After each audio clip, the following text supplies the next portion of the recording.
Hey everyone, Hunter Hoost here, and yes, if you remember one of the videos I made about me making a video just explaining some of the villains that I like better than Frieza, well, here it is at last. Sorry it took me so long. I just had to think of something to say right without stuttering much. I'll be doing this picture here while I explain.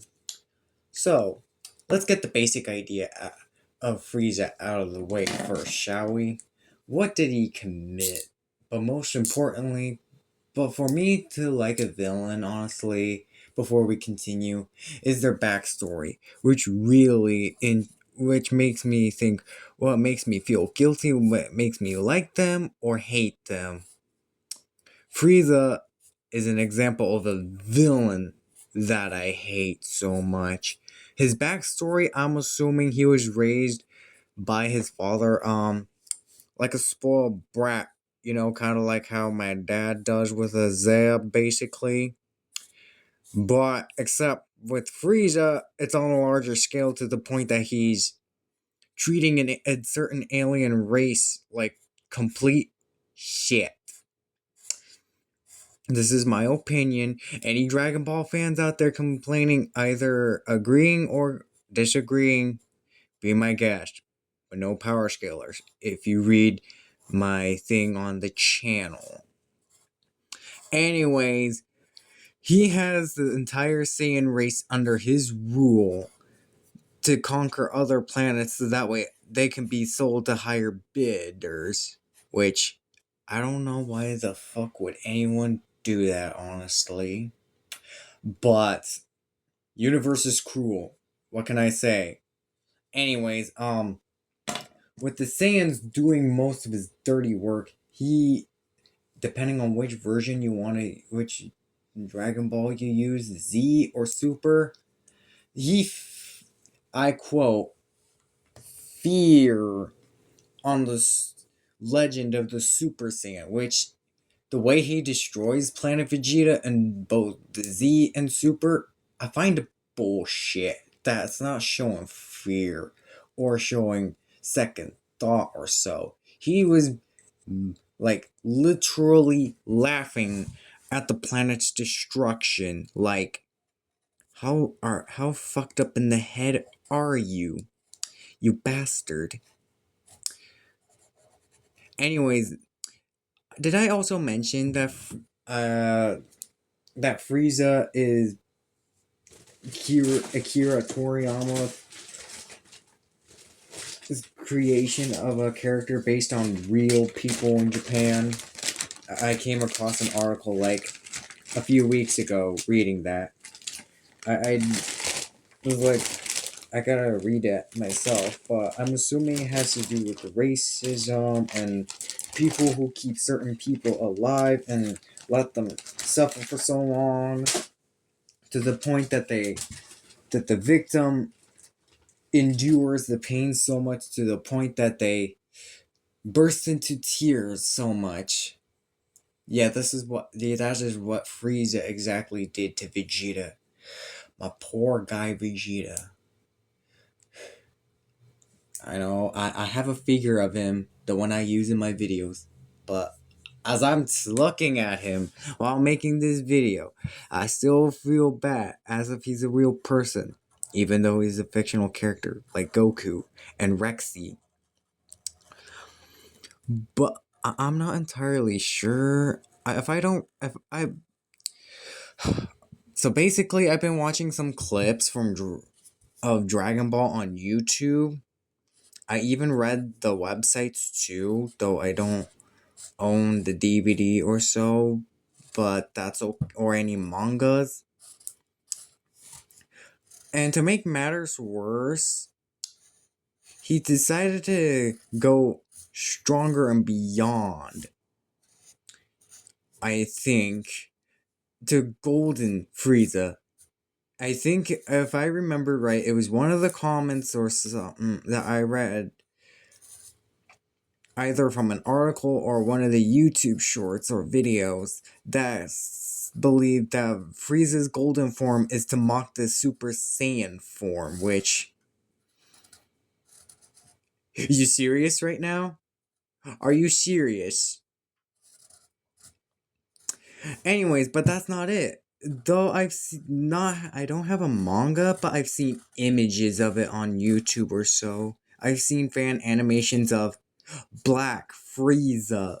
Like, oh my god, this racism, I believe, just keeps getting worse for this villain. Like, bro, he had the chance to kill Goku and Vegeta, but nope, he decided to keep them alive. I think he believed that he could take them out in their strongest forms. Well, he did, but they were weakened by fighting Granola. Don't ask me how. I think I skimmed through and read and watched basically. So as far as I know, oh wait, he also was brought from hell from Goku in for the tournament of power, and after that, after the tournament of power was over, he's like, when are you gonna send me back to hell? Because everyone seems to enjoying their happy ending, and Whis was like, "Oh, I could give you a happy ending," and one boop of a wand, he's back to life, which shocked the fuck out of my man Vegeta. And Goku's like dead serious when Frieza said, "Just because I helped you, Goku, doesn't mean I'm gonna change my old ways." Like, fuck you can. Goku just brought you, possibly to give you another chance. But you're like going to ruin it? What an asshole you are. That sounds so much like my brother, given like chances or so, and then ends up ruining them. Enough of my brother talk, my bad. I don't think I should even be saying that, and don't get me started in the Broly movie, the super version anyways. The Vegeta's like, you brought Frieza back to life. Like, the fuck did Goku bring him back? He brought him from hell, sure, but he did not bring him back to life, or unless there's some stupid rule that you say that you can't blame the higher gods or so for someone's idea to bring them back from hell. Like, that's just plain stupid. Goku did not bring Frieza back. No, Whis booped Frieza with his wand, bringing him back. Magic. Like some sort of Disney movie, princess movie. I hate him so much to the point that it affects Vegeta and blaming Goku on something. If Frieza had kept his mouth shut, I would have been happy. But no, honestly, I think his resurrection I think was a waste of time. Like, literally. My opinion. I every time I think about him, it just makes me so angry to the point that I have violent dreams about beating the crap out of him. Alright, since we're done with talking about Frieza now, I'll be discussing the villains that I like the most. And they're basically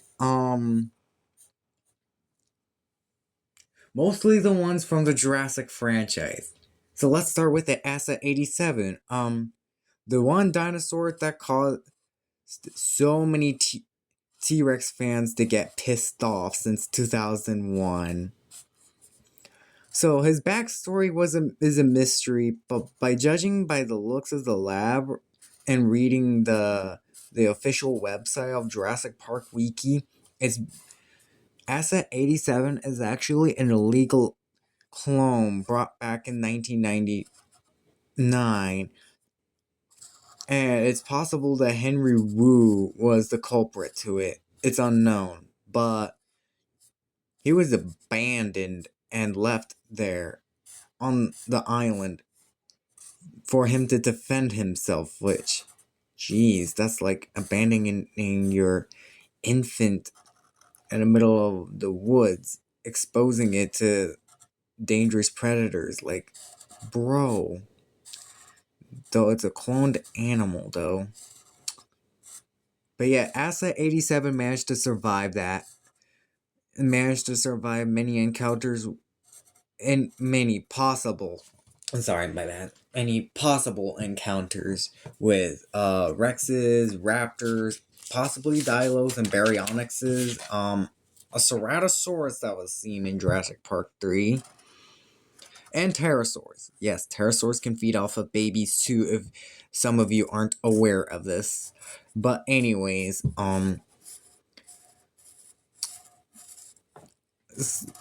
with the beginning scene of Jurassic Park 3, the first time we first hear him was letting out an angry roar after being shot out by the mercenaries that Mr. Kirby and his wife brought along with, which, to be honest, they were only there to find their son who got lost. And after being shot at, 87 decided to go after the one mercenary that decided to stand in the middle of the runway when the plane was getting ready to take off. And then out of nowhere, Asset 87 decided to snap him up, only to get hit on the hip by the propeller. That's gotta hurt. I think to me, it's like, I'm not entirely sure how I could put this into perspective. Is maybe it's like a trimmer hitting your hip, but that's being used by someone who's using a trimmer inappropriately. But make it more times worse if that person can manage to make it bleed like the kind of how the propeller did to the spinal hips in Jurassic Park 3. After that, the plane crashed into some trees, and 87 went for the plane, but before he decided to destroy it, he decided to play a little peekaboo. And after opening it, he saw what he knew was possibly the culprit for the incident. So, he took the first guy out, which was the pilot, and as soon as he fell, he tried to crawl away, but nope, 87 was not gonna let that slide. So he's like, "You get the fuck back here, bitch. I'm gonna eat you up for your reckless driving skills in the sky." Nom. And after that, the plane fell backwards off the tree, and 87 decides to destroy the plane even more. Oh, there's more to this, honestly. This may be a long video or different parts, but either way will work for me. So, let's continue. As Asset 87 chases the humans as soon as they got out of the plane, he encounters the Rex after the humans brought the bull Rex towards 87. And a fight begins. And keep in mind, this was the fight that pissed off many T-Rex fans. And I am aware of this. I'm a T-Rex fan. I know this is fiction. That both of these animals never encountered each other in real life. Don't believe in movies. Some movies are for entertainment, but tell that to my logic self. When me trying to discuss things in logic, mostly about dinosaurs and animals, I almost tried the same thing with Dragon Ball, but that's kind of impossible. Literally, especially for Saiyans that look like humans. But I'm off topic. Anyways, after killing the bull Rex, he decided to stop chasing. So the next day, the phone that the pilot had is in his stomach, ringing.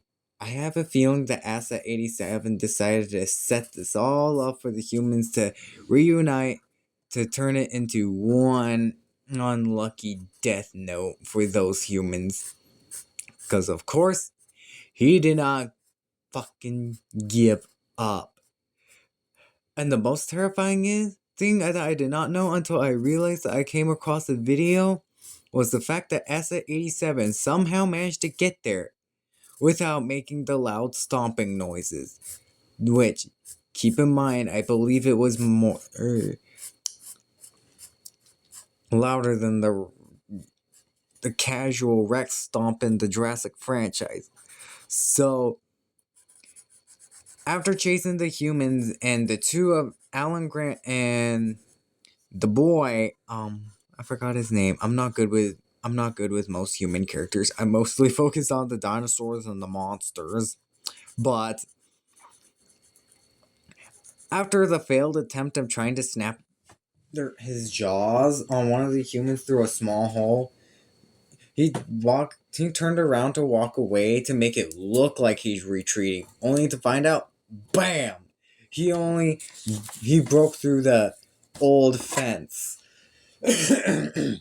My goodness. Oh, hold up. I'm barely talking and I managed it. Oh, good.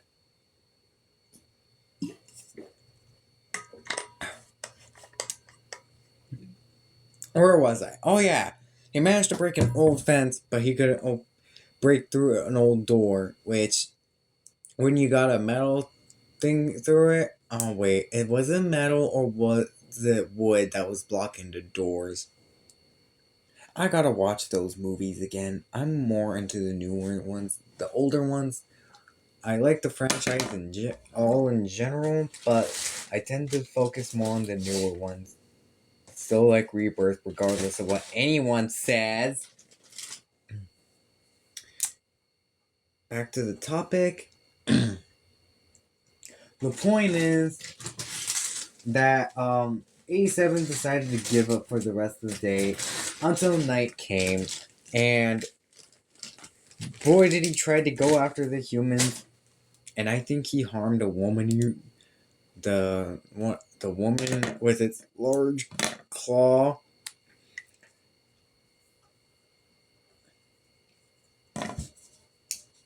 Yeah, that was not pretty. That could be totally dangerous. You know, until Mr. Kirby eventually has the gasoline spill around around 87 to the point that, oh wait, that was Alan Grant that used the flare to set the gasoline that was in the water on fire, forcing 87 to retreat, realizing that it wasn't worth it if there was fire. And you would think that this was over for 87. Nope.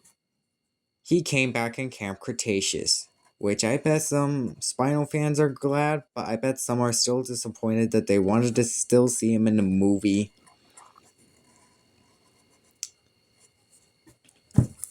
Which I think at this point, even today, many still speculate that 87 will appear in Season 4 of Chaos Theory. Yes, you heard this right. But to the Camp Cretaceous thing, 87's treatment by the humans just gets worse as he's being put in a desert biome on Manticarp Island after being captured and sedated by the company, and he was brought there for a hybrid use, a Sinoceratops, which I find those little guys adorable, but they can be deadly when fully grown. Keep that in mind. For those who think herbivores are passive animals, I think not. Anyways,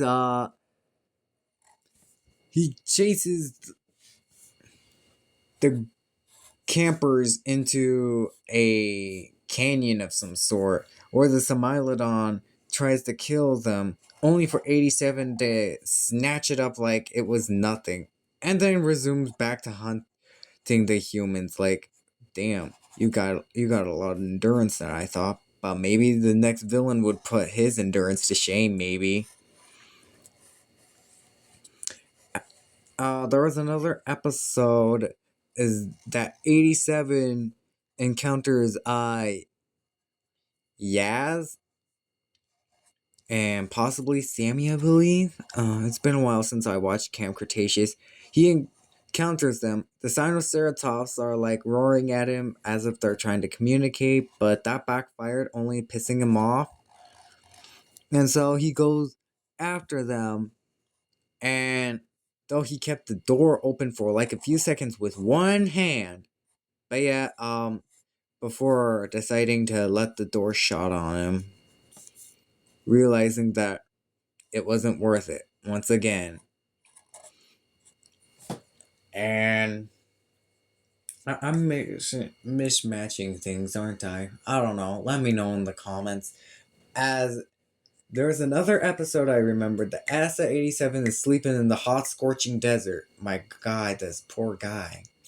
He's a semi-aquatic dinosaur that's being forced in a very harsh environment that's possibly out of his league for his species or amalgamation, since that's what his body structure and his creation was basically is. There's this episode that Cash, this greedy bastard who wants to get rich over mind controlling dinosaurs, and he has Darius who pretends to hate dinosaurs. Clever boy. Anyways, Cash wants Darius to like sedate him and put the mind control chip in his head. Jeez, putting a kid in a dangerous situation, why don't ya? With a Spinosaurus on steroids that is a racist towards humanity for a good reason, better than Frieza's racism towards Saiyans.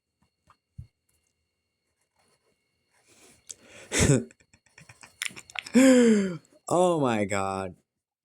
Anyways, Asa 87's is sleeping. Darius tries to get the mind chip in his head until he decides to wake up. Until he spots Darius and goes after him as soon as he spots him. After he just woke up. Like, literally imagining waking up and the first thing that you see is the one thing that you truly hate in your life due to how they treated you in the past. Yeah, that's what 87 was like. And as he even being tased by the Brad X, 87 still kept going until the special gas that puts dinosaurs out to sleep causes 87 to fall to the ground, basically unconscious. My poor guy can't get a break. Oh yeah, there was also this part. I think I'm getting into season 5 now. That 87, along with Big Edie, two raptors, were being shown off to some rich people, or more like a couple rich people, that having, I believe it was like mind controlling dinosaurs for the future of humanity to be perfect bioweapons, since basically at season 5 it seems like Manticorp was working alongside with Biosin, and in Dominion, if Dotson wasn't aware of this, then I bet he's a shitty CEO. My opinion, I believe. Anyways, and my poor guy, 87, gets treated as if he's some kind of horse or something. He's still basically his conscious self, but the mind chips are basically taking over his body's control as he's being used for fighting combat, or being used as a transportation. Like, You can't get any worse than that, can you? As Ben puts one of them uh, needle things that like forces the dinosaurs to get back to their normal selves, instead of going to the kid, I don't know if it's either plot armor or 87 figured that Ben wasn't the threat for this and seeing that he ran away, he went for the guy that had the remote in his hands. I'm starting to think that 87 realized it was the guy that was harming him, not the kid. I think he realized that Ben was like saving him somehow, despite still having a huge grudge towards humanity. Anyways, this is not the end, as towards the end of the season, 87 gets treated more for for being mind controlled, only to stop the campers from ruining the business of Manticorp, I believe. And this is all being led by Kenji's dad, by the way. Kenji, no, not Kenji Khan, but who was it? I don't know, but the guy, um, Kenji's dad basically died in Chaos Theory season 1 in one of the episodes. So, to me, he kind of had a redemption arc, something like that. At least, he kind of got respect to me, anyways. For me, with Frieza, no! Anyways, after 87 was being used once again, and the last time we see him was him retreating away from Big and Little Edie after him mind controlled to defeat Big Edie, which really upsetted Little Edie.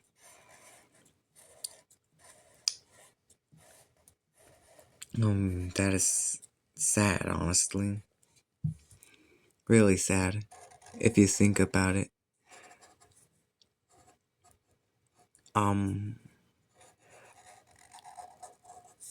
As Kenji's dad was about to use 87 on Darius, Kenji had no choice but to tell his father about the password to the system of the entire company, which then Biggie shows up to save the day and also to get her rematch too, of course, because why the fuck not? Because why the fuck not?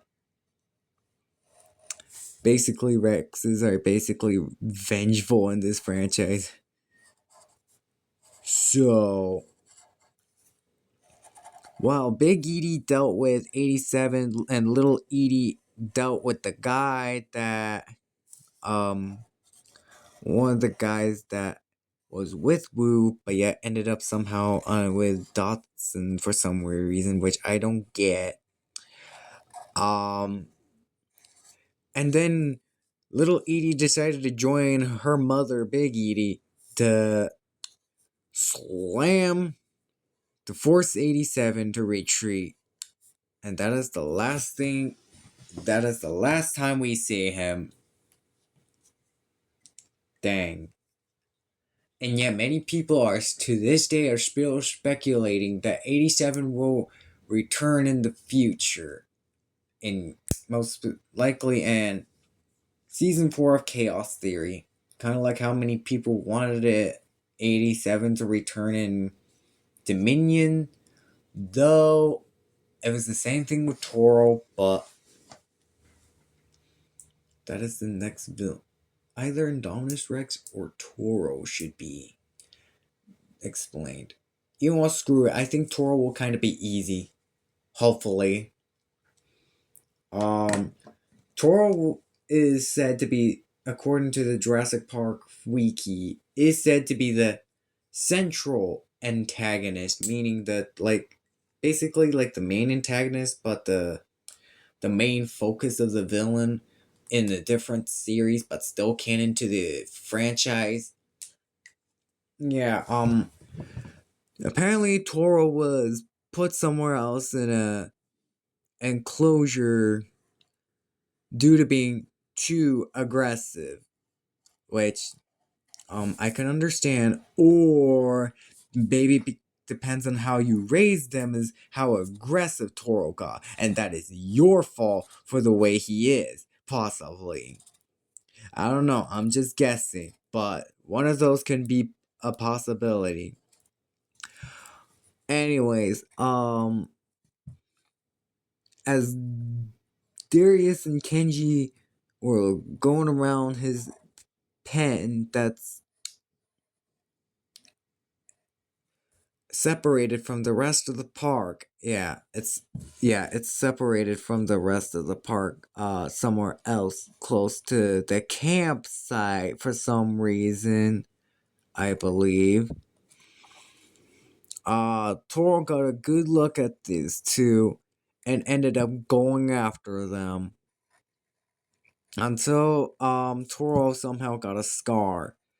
And then he got taunted by Kenji and Darius, and it wasn't the scar that earned his name, but because of the horns, which I think the scar would have gotten it, would have earned Toro that name too. But yeah, the horns was the reason why Kenji named him Toro.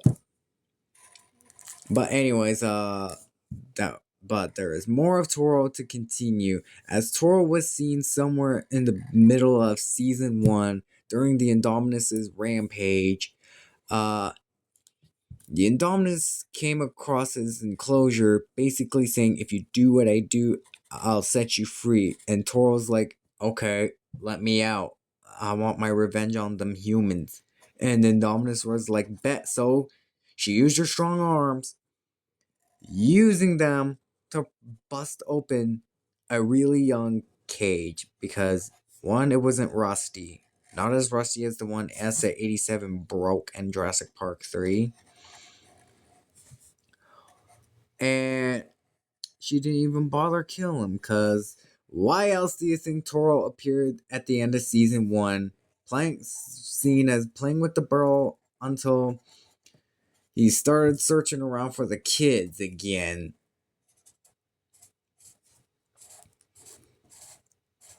And to the point that he kept chasing them until he managed to survive in the middle of a direct explosion from an oxygen tank and a taser stick. Yeah, that's what I'm calling call those. What Darius threw, a taser stick towards the oxygen that was leaking out of the oxygen tank, and Toro survived this, but was limping away. Season 2, Toro's still alive, still healing a bit, and went after Ben and Bumpy. Somewhere in the season 2, Toro ended up trying to fight Ben, only to get tripped by his pointy stick. But that didn't stop Toro from trying to kill him until Bumpy intervened, forcing, and then ended up falling off the edge of a cliff, which, oof, I'm surprised that he managed to survive that fall. I'm starting to wonder why power scalers. I'm, I think I'm starting to wonder why so many power scalers are saying that most of Injin's creations would be the real life thing, but I think the real life animals are more terrifying and more powerful. Well, some of them, anyways. Not all of them. Some are oversized, some are not. Some are stronger, basically on steroids, while others aren't. But anyways, season 5, we get to see Toro to the point that After being captured from Isla Nublar, he gets transported to Manticorp after being chipped in the mind, being mind controlled as well. These dinosaurs never get a break, do they? No, the fuck they don't, unfortunately. However, Toro was also in the fight with 87, being mind controlled. As Toro wasn't used for the pursuit to pursue the campers. He did get freed by Kenji towards the end, which Toro was like, I'm free, and ended up living on Manticorp Island until sometime the DBW or whatever it was found out that Manticorp was functioning and was the responsible for possibly, I don't know, but ended up getting shut down, bringing the dinosaurs from that island to the mainland. Though Toro was not seen in Chaos Theory at all. Who knows? Though he was supposed to appear in Dominion, is what I read from the wiki, the Jurassic Park wiki, but it was a deleted scene due to him living on Manticorp at the time, is what it said. Same thing with Asset 87. You Asset 87 Glazers and lovers. I'd rather go for the Asset 87 lovers than the Glazers, because my god, some people can glaze things. I like Goku. I really like Goku and all. And Vegeta too. But stop glazing them as well. Like any people would do with any other character. Please.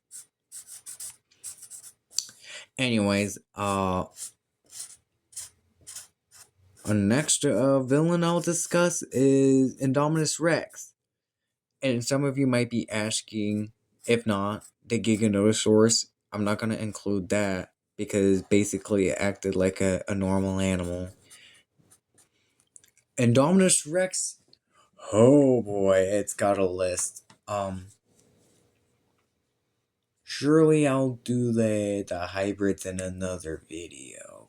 But you see, these two had different. But however, Asa 87 and Toro had good reasons to hate humanity as much as they do, due to environments that they grew up in or how they were treated. Unlike Frieza, who is a villain who destroys planets all because he fears of a legend, but yet laughs wicked like your typical bad guy who does his evil thing. Oh, I've done this. Mwahahaha. Yeah, shut the fuck up, Frieza. And I think, and once again, I believe Frieza's backstory is mostly being spoiled rotten like some spoiled child.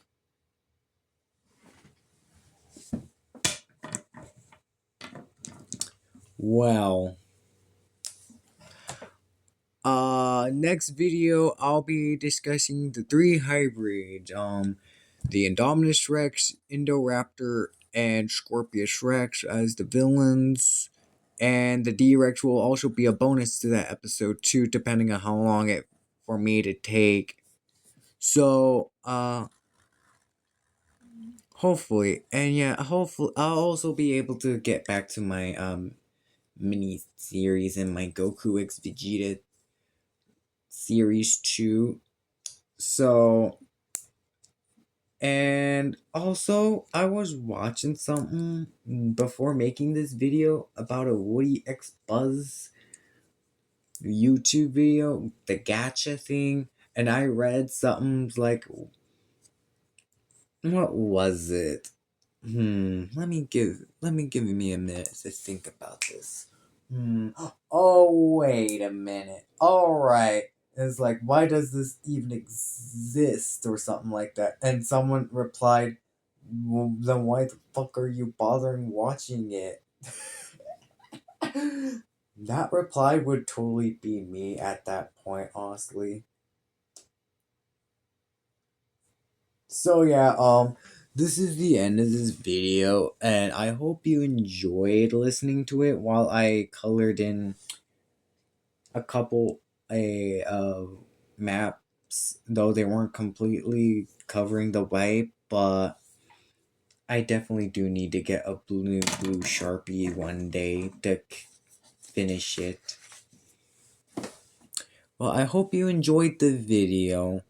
And also, I am looking forward to make more Goku X Vegeta videos for the M pals. For those who will like Goku and Vegeta and dinosaurs, maybe and Godzilla. Oh wait, maybe I'll do a mini series too. Maybe I don't know, but you let me know if I can. Where am I? Oh, they're just laying there.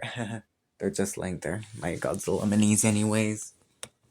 So I hope you all enjoyed listening to this, cause this is part one of it. Keep in mind, I still hate Frieza. I really do.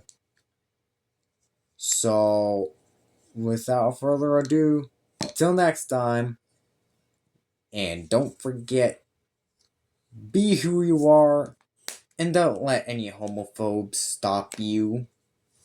Okay, bye.